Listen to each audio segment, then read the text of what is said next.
ঈদগাহ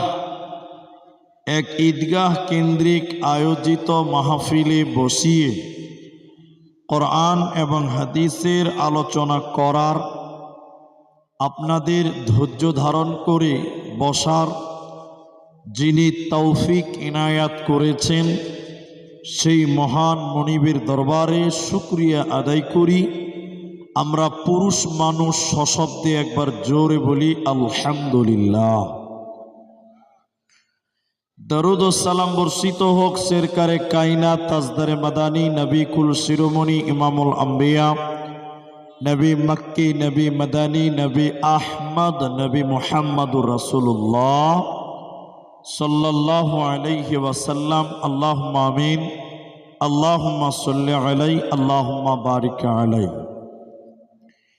মোহতারাম ভাইও বুজুর্গ দোস্ত, আমি কোরআনুল কারীম 30 পারার প্রথম সূরা নাবা, সেখান থেকে 2টি আয়াত পাঠ করেছি এবং 29 পারা সূরা মুদাথথির থেকে 40, 41, 42 3টি আয়াত তেলাওয়াত করেছি এবং হাদিসে নববী থেকে সহিহ বুখারী 7280 নম্বর হাদিস আপনাদের সামনে পাঠ করেছি।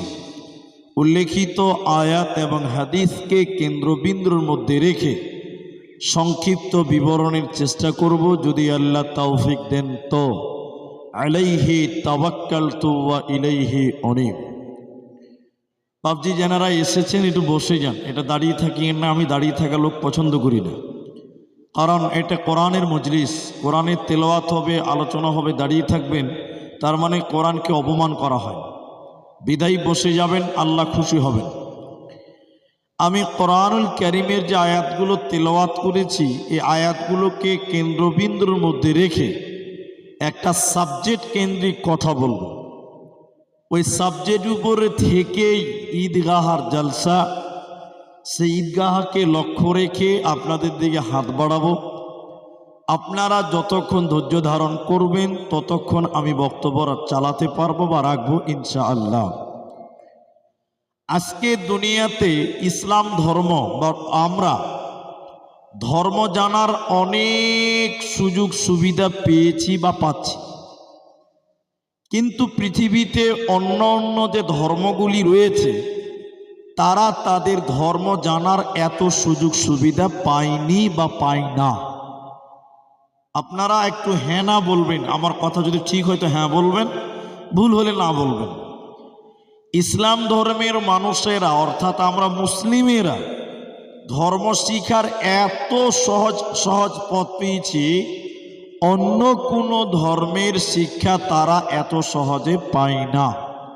যেমন আমরা প্রত্যেক জুমাতে আমরা বক্তব্য শুনি, খতিব সাহেবের মুখে কোরআন হাদিসের কিছু আলোচনা হয়। আপনাদের দেশে হয়তো হয়। তারপর প্রত্যেক বছরে 2-4টা করে জলসা হয় এলাকাতে, অতেও কোরআন হাদিসেরই আলোচনা হয়।